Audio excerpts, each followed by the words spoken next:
least 20 typhoons visit the country every year, with at least 3 of those being super typhoons. Meanwhile, 300 volcanoes call the Philippines home, 22 of which are active. 90 destructive quakes and 40 tsunamis have touched our shores in the past 400 years, which ranks us as the second most disaster-prone country in the world, next to Vanuatu. Shouldn't we be foremost in disaster preparedness then?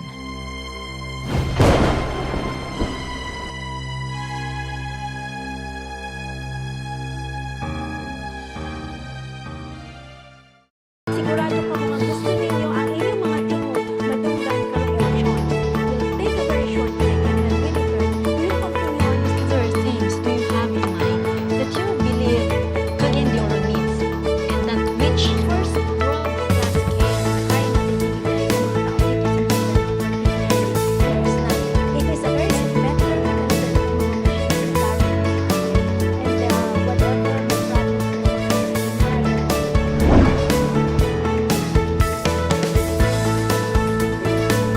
Welcome to Dynamic Living, the Total You, dear viewers and listeners over the radio. Today, we are very much honored to have with us the Philippine Disaster Resilience Foundation, their president. It is actually an organization of private companies that does a very good job in helping our industries and our nation prepare for disasters. I'd like to welcome to the show Mr. Butch Miley. He's the president of PDRF. Magandang araw po sa inyo, sir. Magandang araw, Dr. Jean. I'm really happy to be here on Dynamic Living. Opo, kasi alam po natin kung gaano kahalaga ang inyong role, no? The role that you play, your people, the way you have actually come up with a team wherein you can help us out during disaster. So, what comprises the PDRF, sir? Well, yung PDRF, Dr. Jean, is one of the most unique organizations sa buong mundo. Actually, we're very proud na nauna yung Pilipinas dito in this area sa mga disaster resilience tsaka disaster preparation. PDRF is composed of about 82 companies all around the country. 82 companies all over. Yes, napakarami ho. It includes mga larger companies in the country and includes the smaller ones. It was set up after yung Ondoy floods dito sa Manila. Naalala ba ninyo, noong 2009? Yes, talagang, grabe yung impact noon. Oh, grabe. At that time, walang Doppler radars yung Philippines. So, we could not tell na yung intensity of the rain.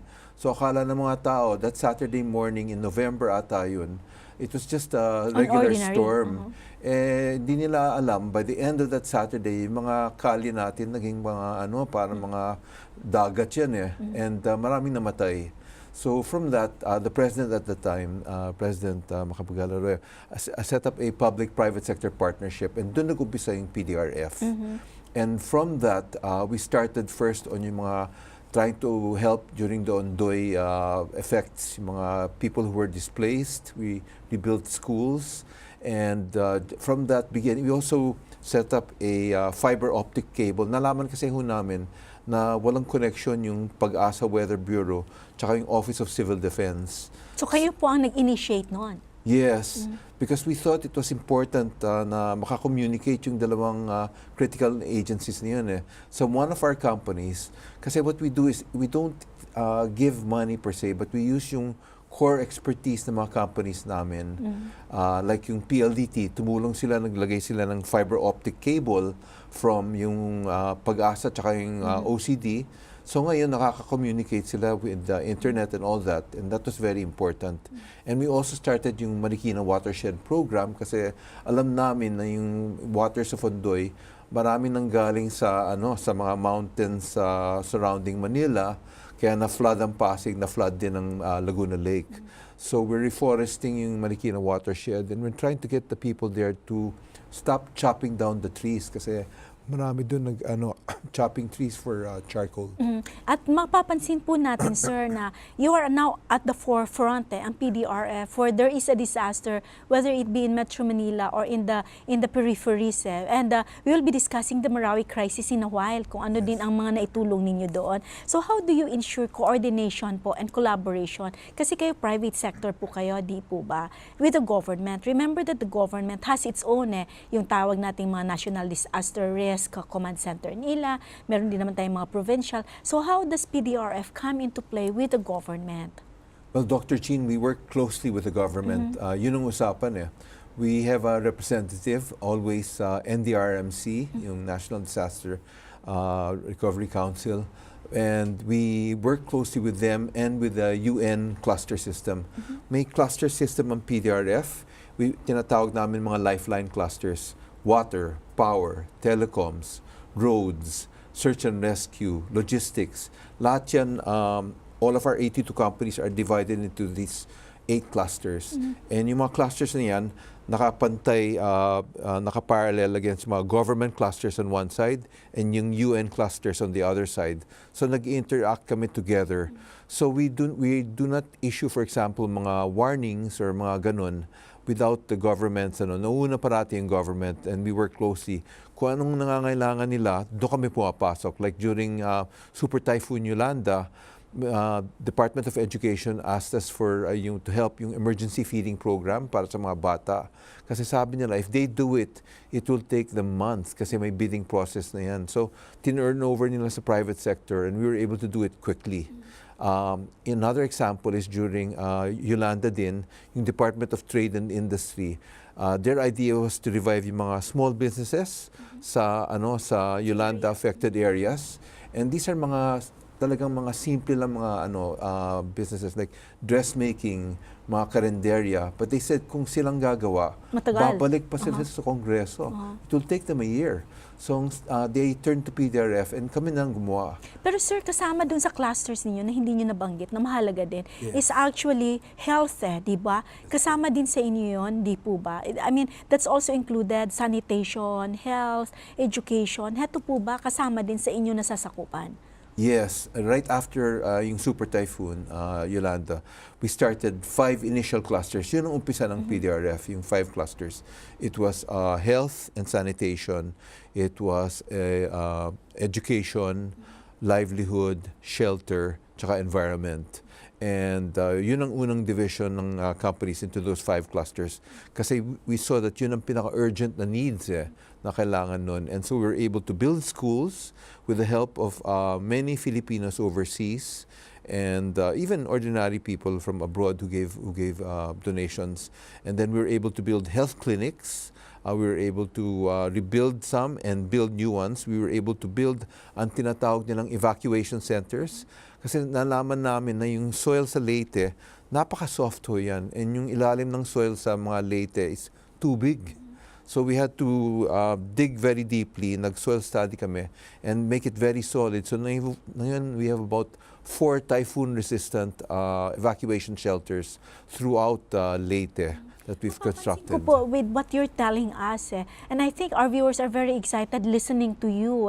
Parang nakikita natin na, of course, the government is doing something, but here you are, a private group of companies that you bonded together to be able to help the Filipino nation. Mapapansin natin, very fast-moving yung action. Yes. Kasi alam naman natin, pag sa government, tama nga yun, babalik pa sa Kongreso, marami pang dadaanan, the red tape and the bureaucracies is such, unlike a private sector na, okay, pag meet natin, action agad. Yes, that's true.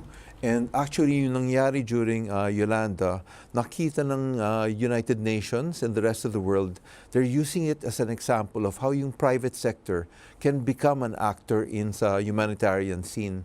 Dati hindi sila sigurado how to handle it, but when they saw the way PDRF was interacting and moving quickly, they began to adopt this model so that now there are 13 countries around the world. That's copying this? Yes, as part of PDRF. In fact, para kaming Peace Corps, nagpadala kami ng representatives sa Myanmar, Sri Lanka, tsaka Fiji in order to teach them how to use their private sector organizations to become actors in humanitarian response tsaka preparedness. In other words, sir, it's so amazing to know na tayong mga Pinoy can be a leader somewhere along the line with this kind of work.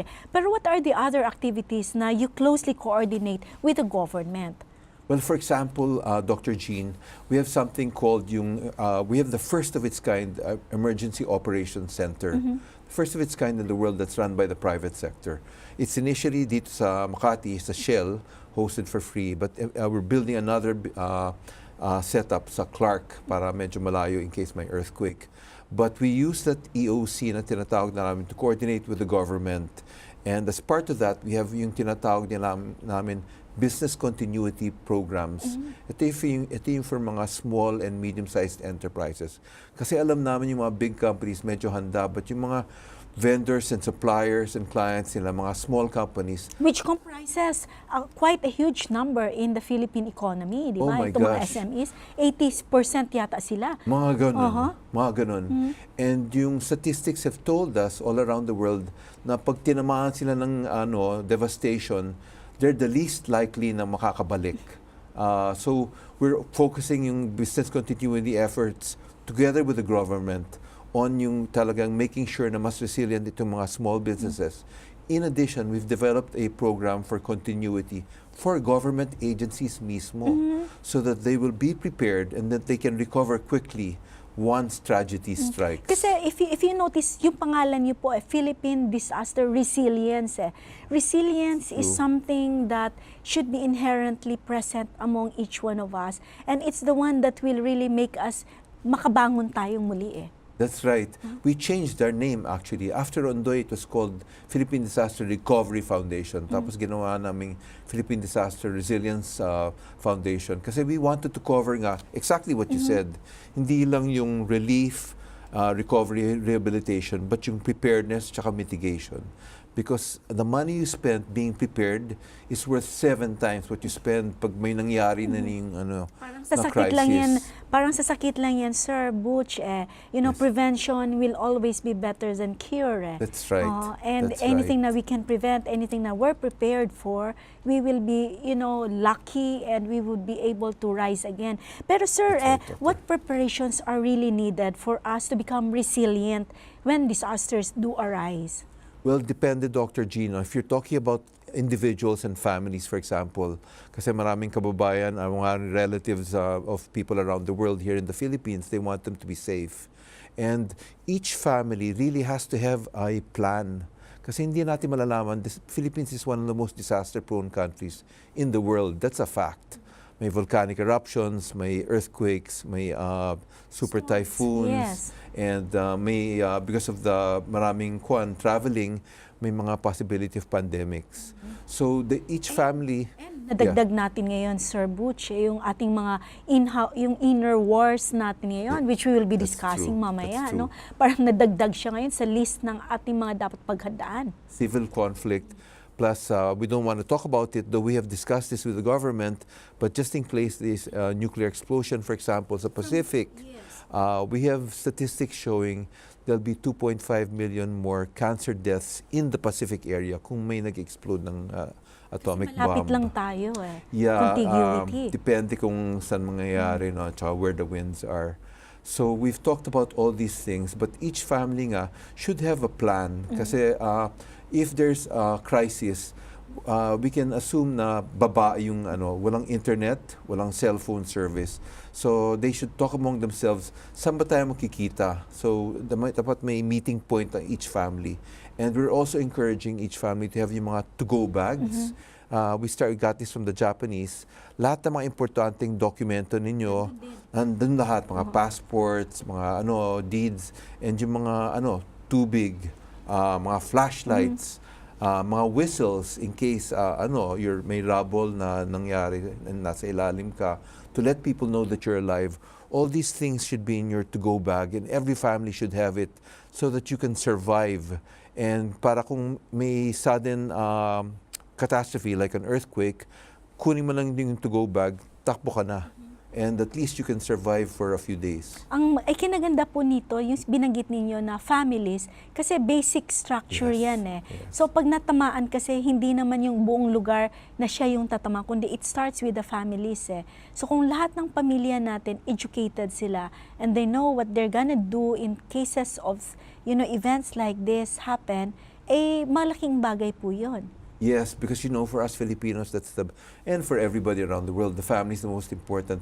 Meron kami Dr. Jean tinatawag na Family Preparedness Program na napaka-popular because we realize naman, even those who are working during a crisis, the first thing they're going to do is to take care of their families. So many companies have started adopting itong Family Preparedness Program so that alam nila, their families will be prepared, then the employees can focus on working. And we also have ang tinatawag namin na WARE program na we can geotag each employee. Bibigyan namin ng report card. Just tell us where you live, and then we can analyze yung mga hazards sa area mo, and then you'll get a report card at the end of the day saying, ito, malapit ka sa Marikina Fault. Ito, yung creek na yan, delikado yan during flooding. And that's very helpful for mga employees. So both programs have become very popular. Pero this should be adopted on a larger scale, sir. Kasi what you're doing now, it's really a very good program, pero it's limited so far. Pero if it becomes adopted by the government so that everybody working, like for example, in this particular area, whether it's government or private institution, if they are geotagged, yun nga sinasabi ninyo, mas madali yung paghahanap natin. Yes, that's true. Meron nga kaming mapa of the entire, not just the Philippines, but the world. So itong Emergency Operations Center, we can track yung mga storms kung saan pumupunta. And we can try to send warnings. But we let the government take the lead. Yung usapan namin. Sila lang magbibigay ng mga warnings, and then we give mga advisories sa mga member companies. But it is important to spread the word around and to make people more aware. Ang masasabi ko lang ngayon, I think the Filipinos are much more aware of what the dangers are than they were before yung 10, 20 Yolanda. years ago, di ba? Yeah. Parang ang layo ng narating natin, no? Kumbaga, yeah. after all of those disasters, parang na-educated naman tayo at we learned from our past mistakes. We're much better, and now we've become a role model for the rest of the world. Yung Yolanda, yung namatay is mga 6,000 to 10,000. 6,000 more. Yeah, depending on who you ask.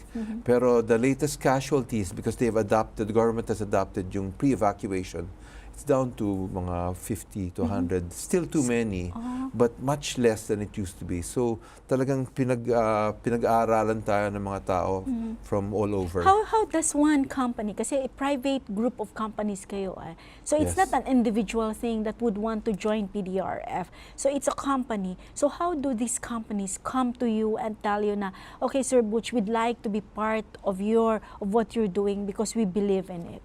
Well, marami kaming mga ang tinatawag na pre-agreements, Dr. Jean, in which we work with the Hotel Association of the Philippines, for example, na kung may mangyayari na tragedy, we'll work together to prepare you, and we'll work together during crisis. So you can become a member either individually as a company or through mga associations that we have, like mga construction or mga engineers. So maraming ways that they can become members. We try to have individual ang tinatawag memorandum of agreements with each company. For example, UPS, they will give a contribution, but part of that is marami silang mga aeroplano So during a crisis, ang This can usapan be namin, deployed to bring in relief aids. Yes, and mga doctors and nurses. Kasi napaka-importante dyan during a crisis yung logistics. How do we get the help from one place to another? Nakikita mo ngayon sa Puerto Rico. Kita mo, we even Hirap got... dalhin, di ba? Yun yung Yes. kailangan talaga na, kasi parang ang mapapansin natin, Sir Butch, for our viewers, no, na sake na preparedness is here. Yes. But then when it happens, what are we going to do also? And then after it happens, di po ba? And then Yes. after it happens again, what? Parang, kasi magkakarugtong po yan You cannot just be prepared, not doing also something post-calamity. That's true. In fact, that's one of our emphasis. Kasi after a while, nawawala na yung media. And we realize it takes years to recover from a super typhoon, for example, they're still rebuilding in Leyte. There are many communities that have been left out. And I mentioned yung Puerto Rico. Believe it or not, Puerto Rico has reached out to the PDRF to see if we can help them. They've asked us for an island, to help an island called Vierques Island. Yung di lang namin yung alam yung mga logistics. And we're still trying to see if we can put together a medical team, for example, of either mga Filipino-Americans or doctors who can help, or doctors from here sa Makati Med who we can send there. But it's really happening na people around the world are turning also to us to, I mean, humingi na kami ng tulong, pero they're also asking us, tumutulong din kami. So napakaganda po ng ating ginagawa ngayon kasi it's not just for our nation, pero we're reaching out to our brothers and sisters outside of here. Di po ba? So how do you operate, sir, the PDRF? How does your operation go? Like, is it only through the virtual network or are there operation centers? So how do we reach out to this whenever there's a calamity? Well, we have a public website, ang tinatawag na PH72, that people can sign in on. But the main way we operate is through yung mga clusters ho. And these clusters have regular meetings and they study both preparedness tsaka response. And we hold mga drills quite often. In fact, sumasama kami sa mga Metro Manila Shake Drill or minsan NDRMC or yung World Food Program recently had a 7-day doon kami nakatira sa Clark, and talagang simulating yung conditions during an earthquake. Walang communication, konti ng pagkain. They had to live off on their own in the Clark fields there. Pero sir, parang ano siya if it's here in Metro Manila, there's no doubt about it na napakaganda ng inyong ano dito. Pero what about the peripheries po? Are your clusters as actively involved, and are they as actively, can be easily reached out when it's in the periphery, like in Mindanao, Central or Northern Mindanao or Eastern Mindanao or in Visayas? Well, ang ginagawa ho namin, Dr. Jean, is yung many of our companies are nationwide. So marami silang mga facilities. For example, yung Louvillier Group, they have like 2,000 pawn shops around the country. Or yung Coca-Cola, marami lang silang mga outlets tsaka dealers. Or yung Smart and Globe, marami rin yan. But in addition, may mga areas talaga wala kaming partner na company. So we partner either with the local Chamber of Commerce or mga local NGOs on the ground. And doon kami pumapasok. We work with them because we realize we cannot cover 7,000 islands. That's so huge for you to be able to handle. Very Pero difficult. at least, yes. So how do we ensure quality implementation of the programs that you have? Well, we have coordinators, and I think you might meet one of them later on in the program, who handle several clusters, and they handle particular programs, and they're the ones responsible for making sure that these things happen and that everything goes smoothly. For example, I think you'll be able to talk about yung mga Batanes, which was recently hit. Yung mga malalayo talaga at mahirap pasukin, 'di ba sila yung pinakamakakawawa, sir? Well, we were able to get a donation. For example, may mga 10-wheel truck kami naka-station in order to bring goods. But in addition, we use yung mga core resources ng each company. For example, if a company has generators, or if a company has trucks, or if a company has fuel, we ask them for that. Tumulong naman kayo ng for example, NLEX. Every time there's a crisis, they provide us with mga trucks to send our either relief goods or mga aid workers to go to mga kailangan. Ang job ng PDRF through our Operations Center is to coordinate yung mga sinasabi namin, ito may blocked road dyan, hindi kayo pwedeng punta dyan. Pero ito may search and rescue team namin, padadala rin namin yan together with the NDRMC. Pero mahalaga po yung coordination na yan, Sir Butch. Yes. Kasi unless you have a very good coordination, you have good coordinators there in place, mahihirapan din tayo kahit na okay, well, we're really prepared to help you out. Pero walang coordination, baliwala yun, di po ba? So how do we sustain yung inyong sustainability po? Kasi we're talking about, okay, nagsimula kayo ang PDRF after Ondoy, and now you are still very actively involved, at saka kayo ngayon mas malaki na at mas malawak yung inyong coverage ng tulong at marami na kayo nagawa. Pero in terms of sustainability, kasi it requires manpower, it requires resources, it requires dedication and commitment. So how do you sustain that, sir? Well, there's a couple things, Dr. Jean. During our early years, after Ondoy, tsaka during Yolanda, nag-i-spike ang mga contributions from Filipinos and from, believe it or not, many different faith-based organizations overseas ang tumutulong. And napakalaki ang mga contributions. So we're able to use that for the relief and recovery efforts. But for something like yung Operation Center, which is unique in the world, dun humingi kami ng mga contributions sa mga member companies. We ask for mga membership fees, and naka-tier yan because ang nagagawa ho namin is that we're able to plot out yung mga hazards, but in addition, we're able to include yung mga facilities sa mga individual companies na password protected yan, so that it's secure. Because one of the unique things about PDRF, even though magkalaban kami sa business, when it comes to mga disasters, you are one. Yes, united kayo. Nagtutulong-tulong kami. Has it happened, Sir Butch, na meron kayong members na umalis? Members sila sa inyo, and then bigla silang, okay, ayaw na naming maging member. Is there such a thing as that? Or hindi nangyayari yon? Hindi naman. Not so far, because it's something that everybody naman wants to help. Disaster really unites Filipinos. There may be other organizations which are doing different things, and but PDRF is really sort of the model for everybody else, not just in the Philippines, everybody would but want in the to world. join that kasi alam naman nila napaka-noble nung ginagawa, di po ba? And the help that you have is very palpable. Yes. And we will be discussing that. You know, we have a model now with what happened to us in Mindanao. Yes. We'll take a very short break, and when we return po, we'll continue on with our discussion here. Very interesting for us to learn na hetong mga private companies, sila po ay kabalikat ng ating bayan, ng ating gobyerno upang tulungan tayo. Please stay tuned to Hope Channel.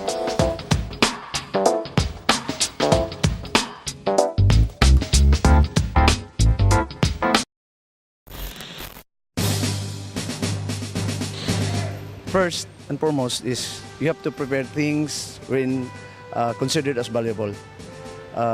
When dali mo mabuhat. Unlike doon sa may bibigat na things is when sa gabal talaga. So you have to prioritize things, especially like for example, lahat makontrata. Only the thing lang yun is yung prayer. Kung parati tayong magdadasal in times of disaster, there's no impossible with God, diba? Wala talaga imposible sa Kanya. Sa akin, hindi ko masabi na mayroon na akong or nakapaghanda na ako kasi hindi naman talaga yun ang priority ng isang individual, no? But in case there is a news na magkaroon ng dilubyo or anong disaster like typhoon, siguro maghahanda ako para to survive. At least 20 typhoons visit the country every year, with at least 3 of those being super typhoons. Meanwhile, 300 volcanoes call the Philippines home, 22 of which are active. 90 destructive quakes and 40 tsunamis have touched our shores in the past 400 years, which ranks us as the second most disaster-prone country in the world, next to Vanuatu. Shouldn't we be foremost in disaster preparedness then?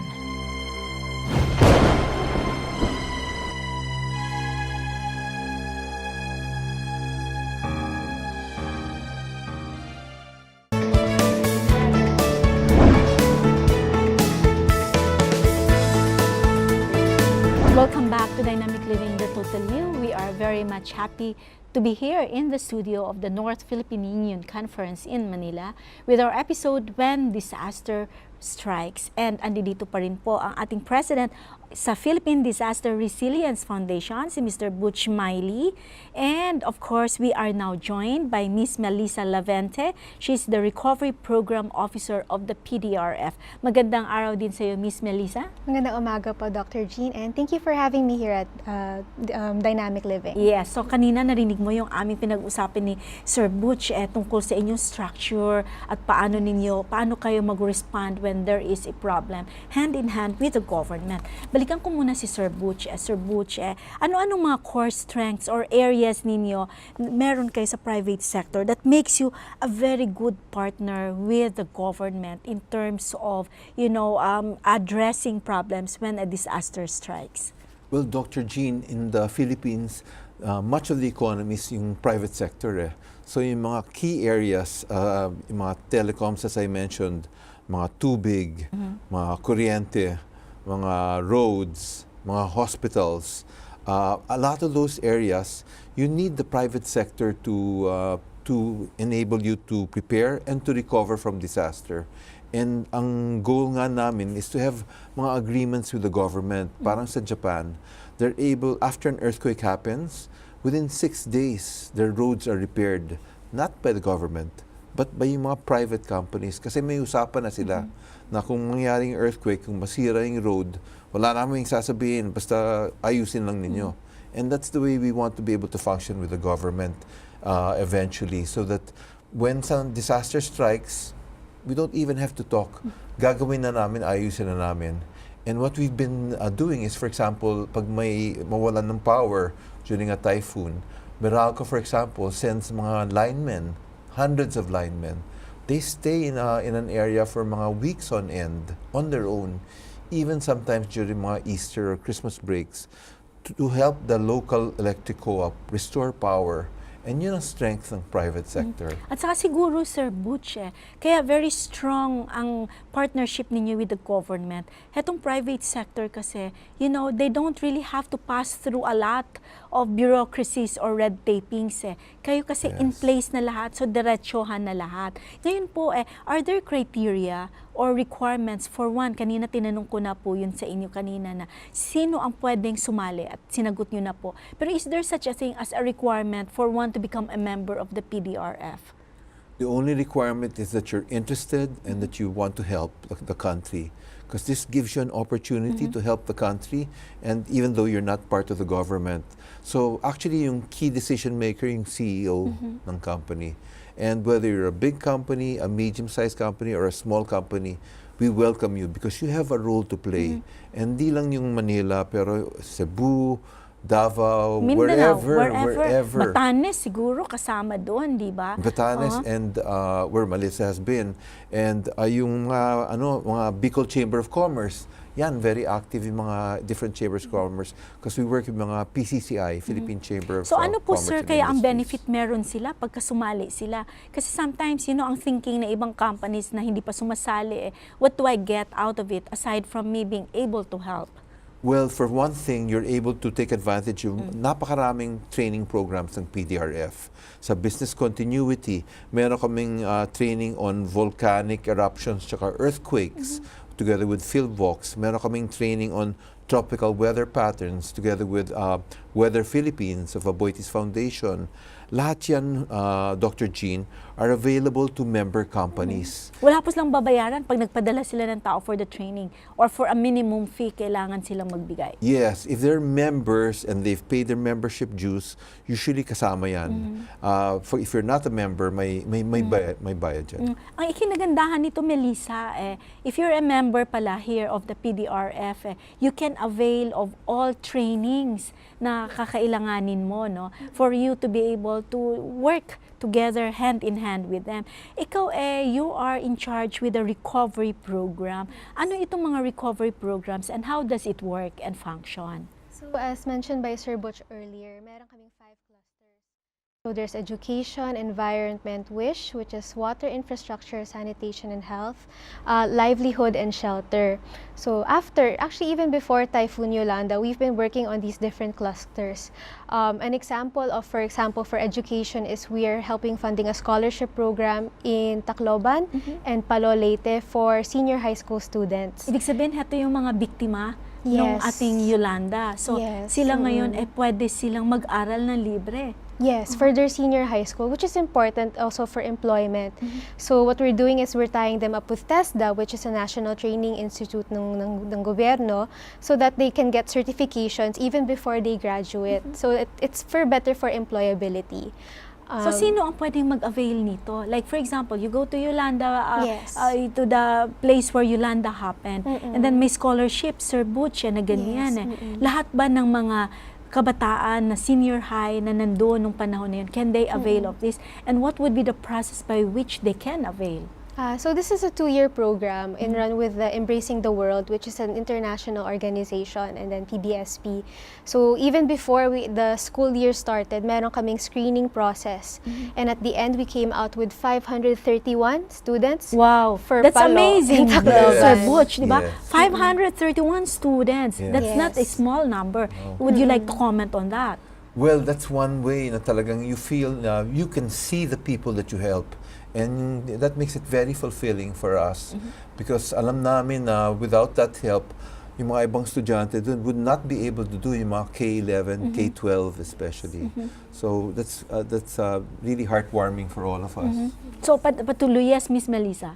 So, iba rin yung pagpasok nila sa scholarship program, and then over the years, we monitor their progress. Okay ba yung grades nila, extracurriculars nila. So, that's our criteria for, parang may standard din kami na, of course, you're being given a scholarship, almost everything is being taken care of. You also have to do your part in really studying well. And we've had excellent scholars who are part of the top 10, top 20 of Ang both galing. schools na kasama po.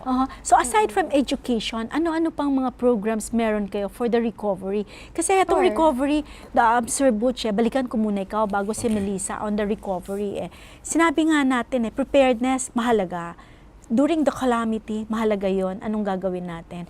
Post-calamity, recovery programs. Kasi yung recovery, matagal yan It's a Yes. process that is long, and then kailangan minsan, tama yung sinabi nyo kanina, na nawawala na yung interest ng world, nawawala na yung pag-highlight ng media kasi may iba na namang nangyayari, di ba? And that's the natural order of things. Pero the recovery program that you're doing is something that is palpable. Kasi makikita natin yan di ba, in the coming years. What other recovery programs are you involved in? Sure. Actually, one of our early response transition to recovery programs is the one we did for Batanes.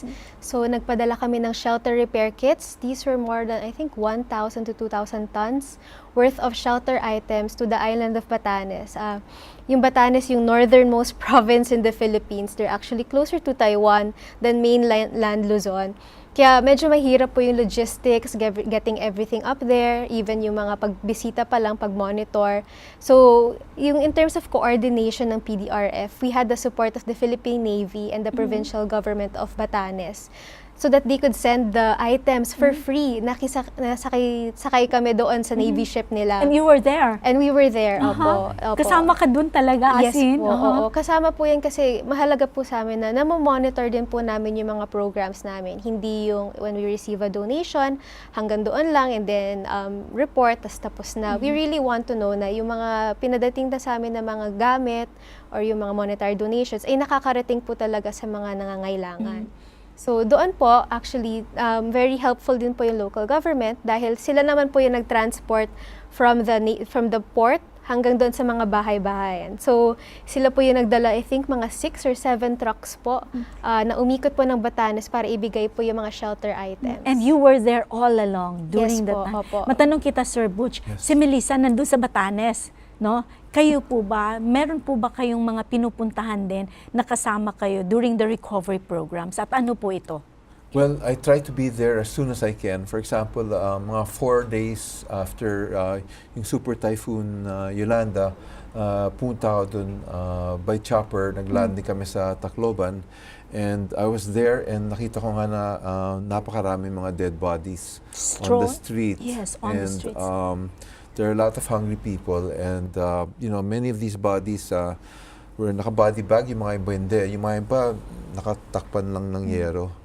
And may mga signs na paki-pick up 30 patay. And I could see yung mga ambulances, people were trying to stop them to pick up the dead, but they really did not have room. During times like that, Sir Butch, how does it make you feel when you're right there on the situation, when you do the recovery programs and everything? You as a person, syempre lahat tayo meron tayong mga sariling mga feelings natin. How would you describe your feelings when you are at that moment? Well, you know, I mean, you're always shocked when you see the devastation. Even during yung Zamboanga siege, I was there. But the desire to help your fellow Filipinos, your fellow human beings is there. And then I always get the feeling na yung ginagawa namin sa PDRF is really God's work.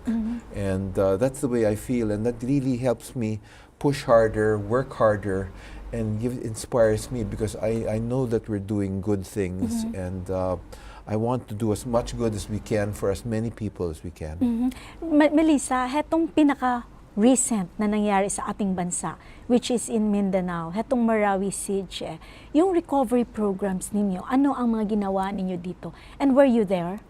Yes, around early August this year, we held a medical mission. And doon po kami na-host actually sa Adventist Medical Center sa Iligan City. Yes. Opo. Very good staff, very good venue for all of the operations. And it was really a very multi-sectoral, multi-partnership type of coordination kasi we had doctors and nurses from Makati Medical Center. Pero even from from Adventist Medical Center, nag-volunteer po sila ng time nila para tumulong po sa mission. And then we had the likes of Coca-Cola na nagbigay po ng logistic support. So sila po naglagay ng mga tents, namigay po sila ng free water and Coke products sa lahat po ng tao na nandoon sa area. Okay. At tapos we had the likes of Zuelig Pharma and Unilab donating medicines para meron po silang maibigay doon sa mga pasyente po. Lahat yan, you coordinate lahat, di ba? Yes sa inyo po. na end yan, sir, di ba? Yes po. And Cebuana Luwilier Yes, and of course, provided workers. Opo, not just workers, ma'am. Support even to buy the medicines. Pero they sent around 13 of their full-time staff po para mag-volunteer ng 3 whole days. So, hindi po, malaking tulong po lalo na yung meron pa kaming locals na tumutulong. Kasi, for example, yung mga doctors po natin, marami po taga Luzon. So, hindi po sila makapagsalita ng local language. Kaya sila po ang tumulong mag-translate, tumulong po doon sa mga pasyente hanggang makuha po nila yung mga care packages nila at medicines galing po sa Cook, pati sa mga medical organizations bago po sila nakaalis. Dito natin makikita, Sir Butch, itong Marawi siege na ito, Yes. how fast your group, the PDRF, came into action to be able to help them. At nakapunta po ba kayo sa evac centers at saka sa Marawi itself? We were able to go to the evac centers, but within Iligan, because we Military-wise, could not go, unlike yourself, all the way to Marawi. We were considering it, lalo na sa eastern shore ng Lake Lanao. We were talking to the UN and International Red Cross, but we could not risk these doctors. They were already doing a lot, and we just decided that we would do as much as we could. We worked with the Department of Health. Dinala naman nila yung mga ibang evacuees sa mga ang base namin was Seventh-day Adventist Hospital and yung Luch Hospital din. Which is a government institution. Which is a government institution. So everything was done and coordinated there. Kasi Yes. kami, we were there, we Yes. had to go there and we had to be accompanied by our military personnel to keep us safe. Pero Yes. makikita po natin, isa sa needs nila ngayon, which I think and I believe will continue on, would be the psychiatric help. Yes. Kasi mapapansin natin the effect psychologically, the trauma, PTSD, depression and everything. They've lost everything there. It's not something na, kumbaga, kunyari, nawalan tayo sa bagyo, nawala yung ating bahay, pero may maiiwan kahit papaano. At saka hindi tayo matutraumatize sa war that's going on. But this one is a different casualty, different type of disaster, and how prepared is the PDRF with this new addition in the list, in the long list that we have to be prepared for? Well, yung conflict situations are always a little more difficult than yung mga natural disasters.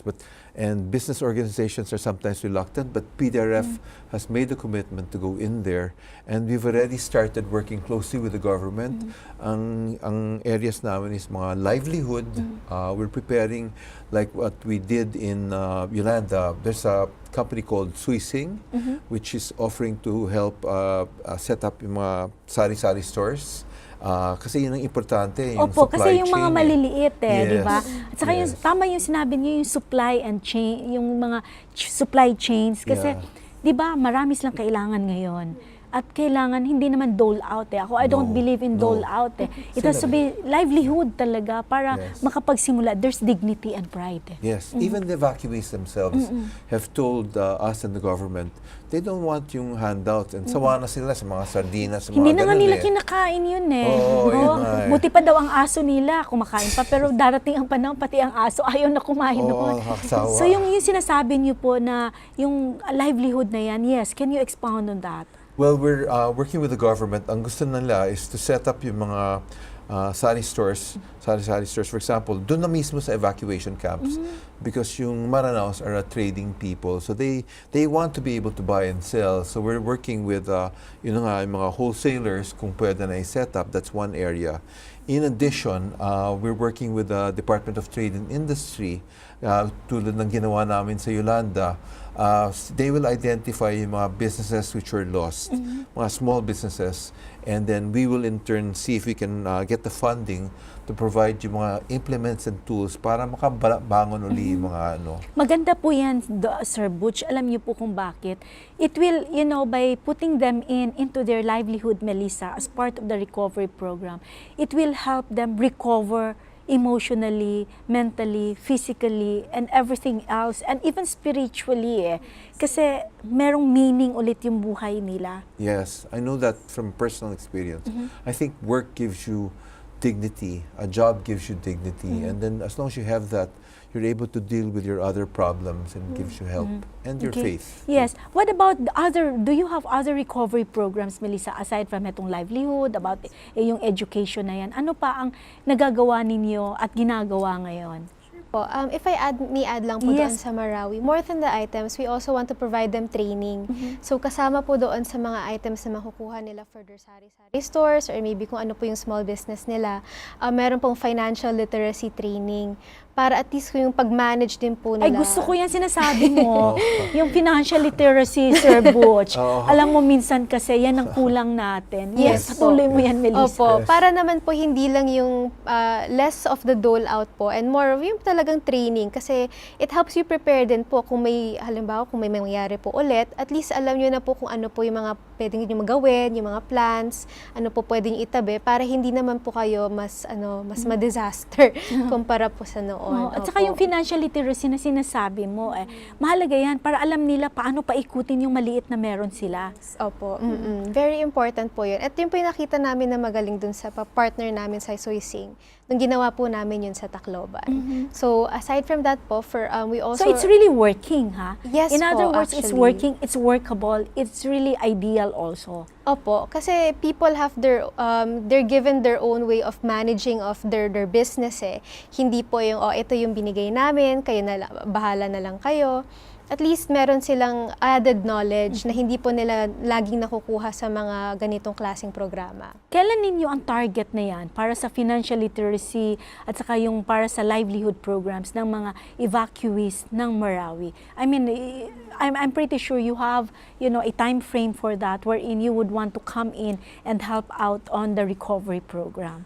Well, originally, our intention was to come in once peace returns, but since very protracted nga yung fighting, di natin alam kung kailan matatapos, the government is asking us to come in now. So we're working with yung mga Suising and mga ganun to see how we can set up those programs. In addition, we were asked by the Mayor of Marawi and other groups there to help in yung mga urban design of the new Marawi. Yes, because it will be rehabilitated. There's going to be a transformation. Yes. So PDRF is also going to help in that aspect. Yes, we've partnered with a group of architects and engineers called Assured, mga volunteers din. And we're going to set up a workshop sa Cagayan de Oro together with Mindanao State University and together with the communities there in order so that we can come up with an urban plan for the new Marawi. And we're hoping to get that off the ground soon. Actually, you know, the mere fact na there are programs in place for this, plans and everything, this is the one that's, you know, putting the Maranao people, you know, in high hopes na at the end of this trouble, at the end of this war, there will be a better future for them. Yes. And also, I think it's the collaboration of all the different companies and entities, and frankly, yung tulong ng Seventh-day Adventist Church. We were so impressed with your facilities in Iligan City. It's really a first-class hospital. Actually, kasama niyo po lahat yata ng mga organizations and even the faiths and even the Seventh-day Adventists. At kami po sa Dynamic Living, we're your partners in bringing good news to these people. So what is your vision po, Sir Butch, being the president of the PDRF? Ano po ang vision ninyo at future para sa PDRF itself? Well, my hope for PDRF is, if I can quote from the scriptures, is that men do not light a lamp in order to hide it under a bushel. They raise it up so that everybody in the house can see that light. And yun ang vision ko for PDRF, that it can be a light for the rest of the world so that they can see na may role ng private sector and other groups sa disaster preparedness and recovery. And that's also my vision, I think, for being here on this program, for Dynamic Living and for the Hope Channel, because you bring that message to people around the world, and yun ang light na hinahanap namin. Okay, tanungin kita, Miss Melissa, anong mga challenges or difficulties meron kayo ngayon sa PDRF na sa tingin mo kami na mga ordinaryong mamamayan will be able to help out? Sure po. Sa amin po kasi, yung disaster, it really starts with how do you prepare yourself Kasi pag may nangyari pong dilubyo, sabi po nila, you have 72 hours to really help yourself. You cannot rely on government, you cannot rely on your neighbor or anyone else. You know, you have to be prepared. You have to know how to respond or to help yourself when something does happen. Kasi, yun nga po. So, yun po sana yung wish namin sa mga Pilipino na, you know, you eat every year we're hit with 20 or more typhoons. Yung mga earthquakes, there are 20 to 30 earthquakes that happen every day in our country. Every day yun, ha? Every day po. Warning Di ba kami yung mga ano, di ba? Naririnig namin. Naririnig ninyo yun? All around the world, actually. Opo. Pero for the Talaga? Philippines po, ma'am, kasi of course we're at the Pacific Ring of Fire, lagi pong may earthquake. Pero ngayon po mas nararamdaman natin kasi mas malaki po yung mga intensity, pati magnitude. At saka siguro mas aware ang mga tao. Yes po, Yes. opo. Very Hindi much. kagaya nung araw na parang, okay, ano lang yun, parang umuuyog lang, parang ganyan. Ngayon Yes hindi po. na, everybody's aware na, oops, lindol yun. Yes po. Yes. So, yun po. Let's start with self-preparedness. Know how to help yourself. So, get a family preparedness plan. Know where, kung may mangyari po, saan po kayo makikita ng pamilya nyo para hindi mo na iisipin saan ba ako pupunta, saan ko hahanapin yung nanay ko, tatay ko, yung mga anak ko. And then, you prepare your go bag. So, lahat po ng mahalaga doon, water, food, good for 3 days, and also yung mga important documents po. Kasi yun po yung nakikita namin after, halimbawa typhoon po, even the government, yung mga records po nila Nawawala. ay nawawala po. And it's harder to get claims or get, mga official, yung mga documents out once the hard copies are gone. So it's good to have a soft and hard copy po ready. And of course, with all that, you really should, how to help others. See how you can, prepare yourself para may makatulong ka rin sa iba after the disaster. So, disaster kasi affects everyone, whether you're rich or poor, young or old. Pero we're all in the disaster together. So, the only way that we can recover is that we help each other out. Napakaganda ng mensahe naman ni Miss Melissa, parang Yes. naiiyak ako. Di ba, Sir Butch, we're in this together. Hindi po pwedeng ikaw lang or ako lang or siya lang, di po ba? So ano pa ang pwedeng gawin natin, no? Ano pa ang pwedeng gawin ng ordinaryong mamamayan upang matulungan ang sarili niya, aside sa sinabi ni Melissa, at para matulungan ang bayan as a whole? Well, important thing is to be prepared. But in addition, we have set up like yung a tax-free entity dun sa US na it enables you to donate during a crisis sa Philippines. And you just look under, it's called the Philippine Disaster Relief Corporation, pdrc.org. And my website doon, and there's a button there in which you're able to donate using your credit card. So in case there's a crisis, let's all pull together yung spirit ng bayanihan. I think we have to show the world also that we can help each other, and we are stronger when we're together. So we should set aside all yung mga politics, all Dapat the walang divisions. politics. Yeah, Kailangan talaga tayo, iisa lang tayo. Sir Butch, Well, ano po ang mensahe ninyo sa ating mga kababayan? Well, just to close this off, sana ho ay magtulong-tulong tayo. I think yung naalala ko lang yung quote ni Dag Hammarskjöld, yung former UN Secretary General. Sabi nga niya, there was a time in my life when I knew that somebody or something asked me a question, and I don't even remember what it was, but I remember answering yes to it. And once I answered yes, I realized that life and existence had a meaning, and that my life had a goal. And yun ang purpose ho ng PDRF. It gives us meaning and purpose and fulfillment in our lives. And sana ho lahat ng mga Pilipino, wherever you live and where in the world, magtulong-tulong ho tayo, because we're all together in this, and that helping each other helps everybody. So let's pull together and make this a better place for everyone. Yes, thank you, Sir Butch. What about you, Melissa? What is your message to our viewers? I just want to say thank you po for this opportunity to talk about PDRF and our work. And hopefully po we can see, more Filipinos coming together to help out in the disasters, not just here in the Philippines, but also wherever we are. Kung may mangyari naman po sa sariling lugar, be a representative of the Filipino, be a bayani for everyone. Yes, napakaganda po ng mensahe ng ating mga panauhin dito po. Tandaan po natin, ang pagtulungan natin, or the way we help each other, is a reflection of us as Filipinos and as a nation. Sa Psalm 91:9-11, it says, "If you say, the Lord is my refuge, then no harm will ever overcome you." Magandang araw po sa ating lahat. Dynamic living, making the best of you on fire. Dynamic living, sharing the faith, we're giving the love and bringing the total you. If you have been blessed by this program, share hope and help us continue to bring hope everywhere. Send your donations to South Philippine Union Conference through any of the bank details shown here.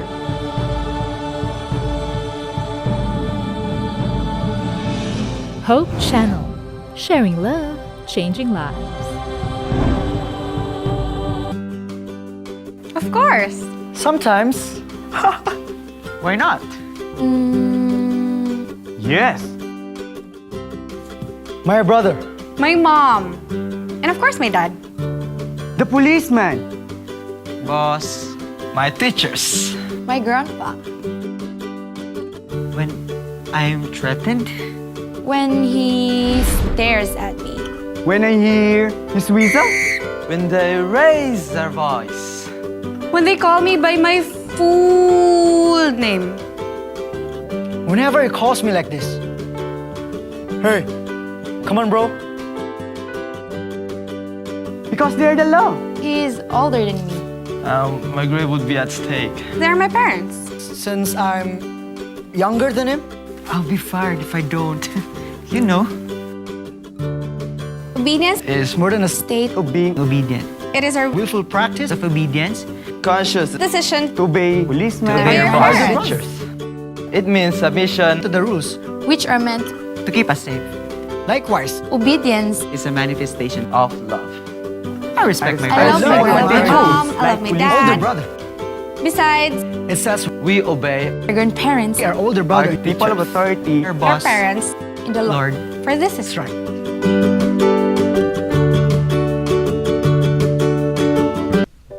Aduna kabay buot masayran sa kinabuhi?